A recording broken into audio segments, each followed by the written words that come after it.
Hi guys, सो इस video में हम लोग डिस्कस करने वाले हैं time complexity of our previous program क्या था? Next greatest integer.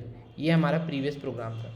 So basically उसमें हमें क्या करना था? हमें इस अपने से राइट में जो नेक्स्ट ग्रेटेस्ट इंटीजर है वो फाइंड करना था, और वो बेसिकली हमें बिग ओ ऑफ एन में फाइंड करना था। हमने एक अप्रोच डिस्कस कर रहे थे कि अगर हम एरे से करते हैं तो big O of N square में होता है, बट हमें बिग ओ ऑफ एन में करना था, तो हमने स्टैक का यूज़ करे थे। अब हम ना एक बारी उसको डिस्कस करने वाले हैं कि उसकी टाइम कॉम्प्लेक्सिटी कैसे बिग ओ ऑफ एन है। तो एक बार मैं पहले आपको उसका सॉल्यूशन डिस्कस करता हूँ। तो सॉल्यूशन में हमने क्या करे थे, एक स्टैक लिए थे और सबसे पहले और एक सॉल्यूशन आंसर लिए थे, हमने सॉल्यूशन एरे लिए थे। तो बेसिकली हम क्या करते थे कि स्टैक में पुश करते जाते थे। जैसे सबसे पहले हम 9 स्टैक में पुश कर देते थे और सॉल्यूशन में इसका -1 पुश कर देते थे, क्योंकि इसका जो था next greatest integer to the right है ही नहीं। ठीक है, यहाँ तक हमारा कोड इतना चला। अब हम यहाँ से डिस्कस करेंगे। तो देखिए, जब हमारा 7 के लिए ये चलेगा तो 7 पे इसे पीक पे ही अपना ग्रेटेस्ट मिल जाएगा 7 के लिए।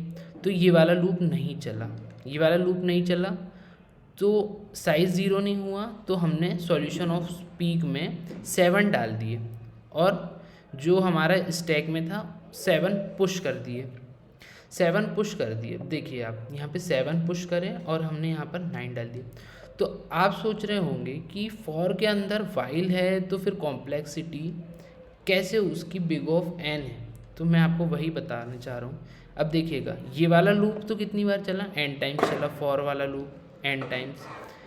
रही बात इस वाले लूप की, तो 7 के लिए ये नहीं चला। ठीक है, 7 के लिए ये नहीं चला। यहाँ पे हम क्वेश्चन क्रॉस कर देते हैं। अब आते हैं 12 के लिए। 12 के लिए 2 बार चला।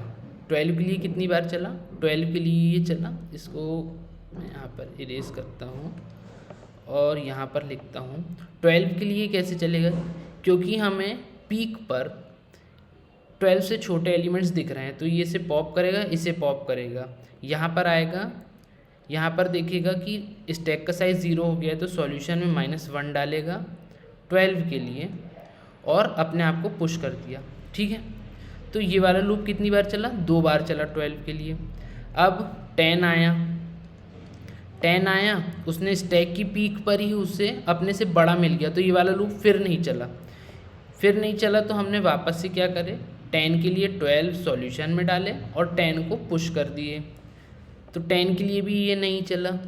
अब आया 11 के लिए ये एक बार चला। एक बार कैसे चला? क्योंकि यहाँ पर पीक पर इसे अपने से छोटा मिल गया, तो इसने 10 को पॉप करा, दोबारा देखा पीक पर इससे छोटा नहीं था, तो इसने क्या करा, यहाँ पर आया तो यहाँ पर देखा उसने 12 था पीक पर, जो उससे बड़ा था, तो वो उसने अपने सॉल्यूशन में लिया और अपने आप को पुश कर दिया 11 ने। ठीक है, हम थोड़ा एरे और बड़ा कर लेते हैं। अब देखिए, अब यहाँ पर 11 के लिए कितनी बार चला? एक बार। अब आया 6 के लिए ये फिर नहीं चला, क्योंकि पीक पर इसे 11 मिल गया, तो इसने अपना 11 आंसर लिया और अपने आप को पुश कर दिया। ठीक है जी, 8 आया। 8 के लिए ये कितनी बार चला? 8 के लिए एक बार चला, क्योंकि इसने 6 को पॉप किया, फिर देखा पीक पर अब 11 था, तो 11 उसे आंसर मिल गया, अपने आप को पुश कर दिया इसने। ठीक है, तो 8 के लिए ये एक बार चला। अब आया 13 के लिए देखो, अब 13 ने 8 को पॉप करा, तो ये एक बार चला। 11 को पॉप करा, ये लूप 2 बार चला। 12 को पॉप करा, ये लूप 3 बार चला। उसके बाद स्टैक का साइज 0 हो गया, तो ये वाला लूप हो गया टर्मिनेट। ये वाली कंडीशन हो गई सक्सेस। तो सॉल्यूशन 13 के लिए कितना मिला? -1 मिला। तो 13 के लिए कितनी बार चला? 3 बार चला ये लूप। अब आता है 3 के लिए, और 13 ने अपने आप को पुश कर दिया। 3 के लिए हम देखेंगे तो 3 के लिए इसे पीक पर ही 13 मिल गया, तो नेक्स्ट ग्रेटेस्ट इसका कितना हो गया? ये मैं 2 एक्स्ट्रा बॉक्स बना लिया था, इसको हटा देता हूँ। तो 3 के लिए नेक्स्ट ग्रेटेस्ट कितना हो गया? 13। तो इसे पहली बार में ही अपना आंसर मिल गया, तो ये लूप एक भी बार नहीं चला। यहाँ पर 3 ने अपने आप को पुश कर दिया और फिर हमारा ये टर्मिनेट हो गया। ये वाला लूप।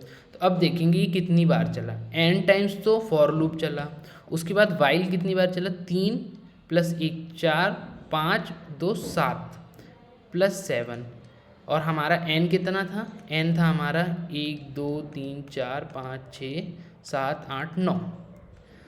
तो ये 2n टाइम्स भी नहीं चला properly, and 2n is similarly almost equal to n।